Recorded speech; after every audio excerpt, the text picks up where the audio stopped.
So how much restraint is, let me ask you specifically, there was an order from the governor of New York saying, let's do away with some voluntary surgeries in the meantime. Are you having to move some things that are discretionary off to the side?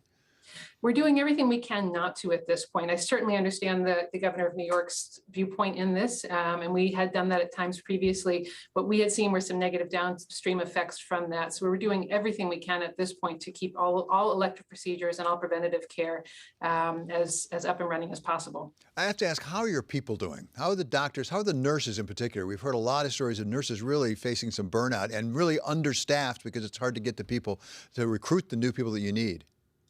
These have been some extraordinary times for all of us in healthcare. I mean, to work in healthcare takes a pretty unique kind of person to begin with. And this is certainly a difficult job, even in the best of times. And these have not been the best of times.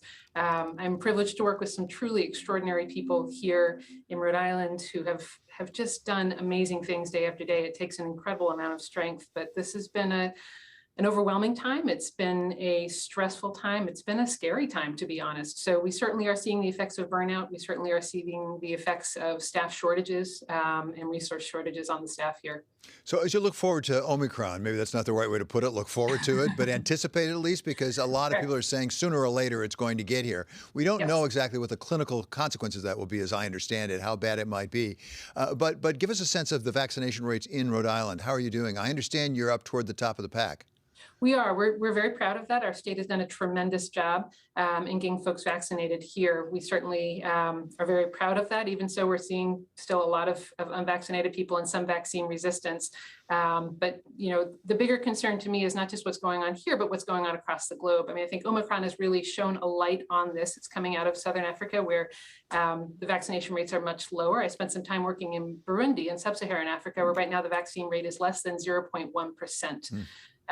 Right, which is, if you look at United Arab Emirates, which is at the top of the list, at 90% of its population being vaccinated, that's a huge disparity. And I think this is really showing us, as much as anything, how important it is to treat this as a global thing. You know, we have been very fortunate to have a lot of vaccine available in this country, but most countries in the world don't have that luxury. And if you look at the map of vaccines, most of Africa is severely under-vaccinated at this point in time. And that's where these variants are going to grow, and that's where they're going to spread from. And variants in the coronavirus doesn't stop at the border. You know, it doesn't care what your passport is, it doesn't care where you're from, and there's really no way to keep it out. It takes one person crossing a border and coming in, whether that person is from South Africa or from the US, it takes one person to spread it. And so I think we've been really short-sighted in keeping the vaccine in our own country.